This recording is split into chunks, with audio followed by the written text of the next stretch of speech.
you're going to start to see how that pelvis moves forward. It starts to shift closer to the golf ball. Okay. Now, you can assume that if my hips have got closer to the golf ball, that has given me a lot less space to move. That's given me a lot less space for the arms to fall back in front of the body and move freely through impact.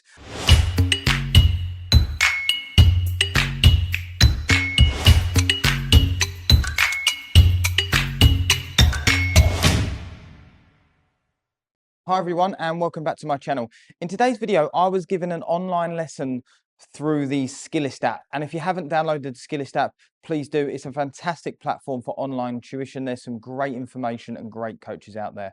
But I was given a lesson to one of the fastest growing putting coaches in the world right now, Jude Hobbs. And I know Jude personally. We've been working together on his game for a little while. But he has bagged himself a fantastic opportunity in Dubai, working for Pete Cowan at his academy at the Emirates Golf Club. So congrats to Jude on that. But we were still working together for an online platform called Titleist, and we was helping him understand a little bit more around his early extension and why he gets trapped and flips the club. So I hope you enjoy the video, and I'll see you soon. So thank you very much for sending me your swings for review. In this session, we're going to go through exactly where I think the excessive release of the club face is coming from. So you really struggle with that left miss at times, and we've worked together in person, so we have a clear idea on ball flight, but also, it's quite cool because you've now moved to Dubai and we can still communicate like this. So online lessons are still a really good thing to think about. Now, the first thing I'm really going to cover with you is setup. For me, that's where I would start to look at a few things. And here I've compared you to Jacob, who is one of my pupils, and you know Jacob personally, and you'll know that he hits the ball pretty neutral, doesn't really have a big miss. But that being said, there's a few things that he does really well that I think that we could adopt to really help you move better. So when I look at Jacob, there's a few standout pieces here. The first thing being the gradual rounding of the spine. I quite like that his pelvis is in a pretty neutral position, and I'll get onto that in a moment, but his pelvis in a pretty neutral position, whereas you can see your spine is more in this S-shaped curve, okay? And what that's going to do, that is going to put your hips into quite an excessive tilt, okay? Now, what we do know is that we'd like things to meet in the middle, okay? So if we had a pelvis that was not maximum tilted down and not maximum tilted upwards, there is that middle ground in there. And the reason we like the middle ground is that gives us movement to go both ways. So for me, I can see with that S-shaped posture, that points your pelvis quite down, and I'd like to see it a little bit more tucked under. That would then round out the base of the spine a little bit better. Now, I'm going to get onto a little bit more about why in a moment of that, because there's a lot of loss of posture in there, which I think affects your arms down the line. And the second real big piece that I can see is your balance at address, where your arms hang, where your armpits hang. So if I draw a line here down Jacob's laces, knees, and up through his spine, you'll see here that his armpits are relatively over that, and we'd regard that as quite a balanced position. Another way I can see that is if I draw a line down his bum here, one on the head.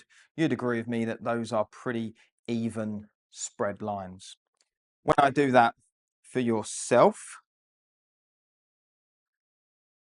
you can see, camera's slightly out as well, but you can see now how that line sits, or your armpit sits slightly forward of that. So when I draw a line down your bum and then one down your head, you can see here that your upper torso is sat a little bit more forward, and then we could assume that there's a little bit more pressure under the toes. So from a setup point of view, you've got your arms hung way too far out in front of you, with your pelvis pointing down too much, causing that arch in the lower back. Now, how does that affect you?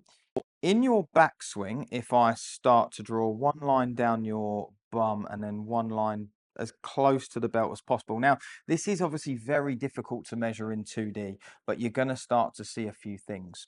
As you start to work to the top of the swing, Bearing in mind this is a fixed camera, which is great, you're going to start to see how that pelvis moves forward. It starts to shift closer to the golf ball. Okay. Now, you can assume that if my hips have got closer to the golf ball, that has given me a lot less space to move. That's given me a lot less space for the arms to fall back in front of the body and move freely through impact. We would assume that if the pelvis gets closer to the ball and my arms don't do anything, you can now see how this elbow can get a little bit caught on you. And if that elbow gets caught on your side, you will be prone to a higher release style. And I think that's what you're going to continue to see as you start to move into the downswing now. You can see that you do turn your hips pretty aggressively. Again, I'm going to readdress that in a moment, but you turn your hips pretty aggressively. Do everything you can to work the club back out in front of you. So the shaft angle there is pretty decent. But you can definitely see as we start to approach P6, which is when the shaft is parallel to the ground, you've lost a few things here. You've lost, choose a different color. You've lost tilts. And you have lost hip depth. Okay, so that's where you can start to see them arms getting pretty crunched up in there. And then your release style is prone to being a little bit higher. You can see how your hips jump and stall a little bit, and then you release the club. See, I hope that makes a lot of sense. For me, as the posture sits too much, or the hips, should I say, sit too much pointing down, that puts an arch in the base of the spine. From here, that allows me no slack in the system. In the downswing, it's pretty important that as we move to the top, the pelvis starts to point a little bit more down, creating some space for the arms to fall freely. Because your hips are already pointed down, firstly, as I said a moment ago, being no slack, you are likely to lose a little bit of that into the backswing. And then again, there's nowhere to really recover, so you lose a little bit more and start to turn. As that happens, the elbow gets caught on you, and that release style is a little bit higher. So I'm going to give you a couple of drills or a couple of setup ideas to really help you understand that, help you understand how to get into a better posture from a pelvic tilt and from an armpit point of view. And then I think you'll have a little bit more freedom to turn. And as I use that word again, slacken the system to then find space, allow the arms to pass back in front of the body, and you can continually pivot through the ball rather than having that jump and stall.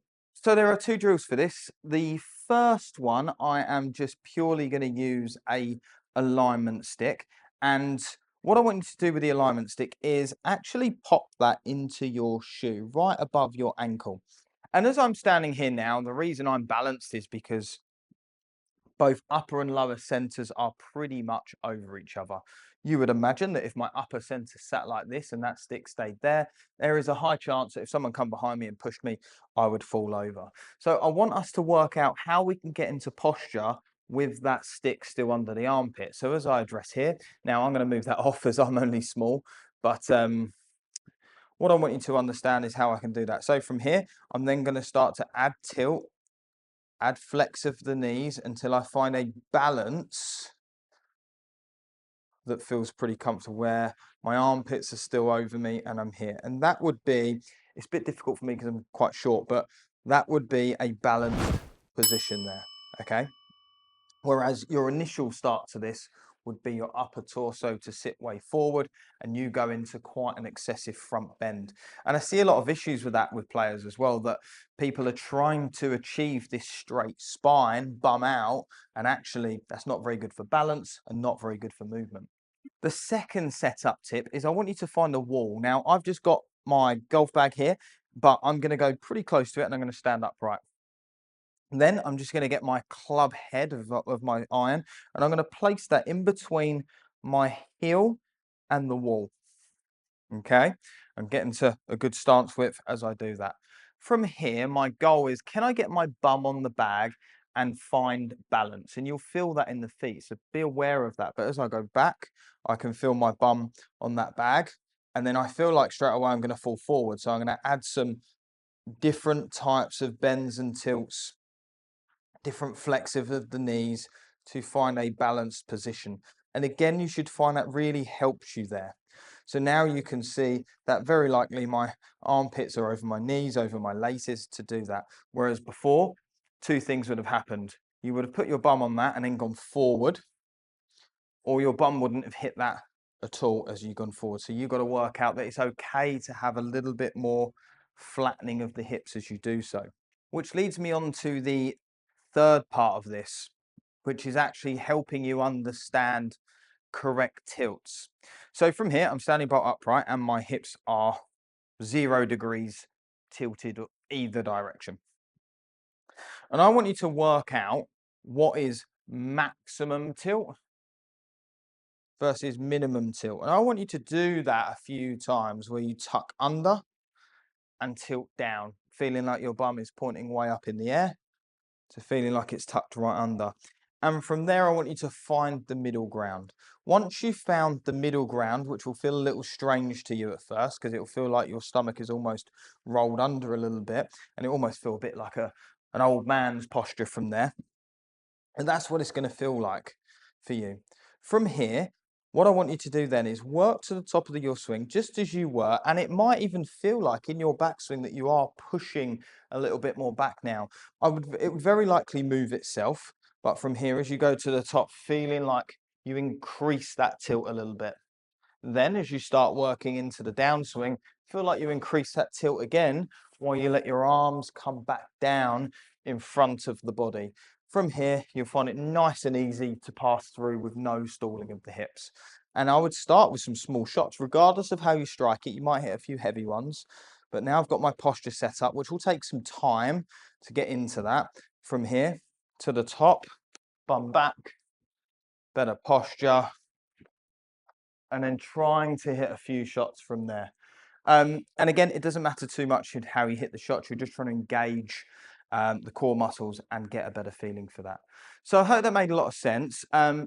Do let me know in the comments how you get on. I hope that answers your question into where this trapped feeling is coming from when you get a bit stuck here and throw it away. And I'm hoping by encouraging a little bit more space, you'll be able to pass through with freedom and hit some nicer golf shots. So thanks again for sending the videos, and I'll see you soon.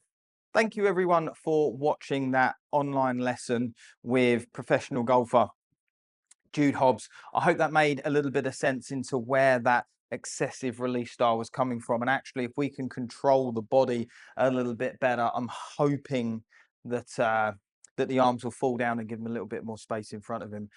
If you was interested in some online lessons with myself, we use an app called Skillist. You'll find it on the Apple Store or the Google Play Store. Just download that app, find me as a coach, Jay Kelly, and then start a conversation with me on the app, and I'm sure we can get chatting about your game.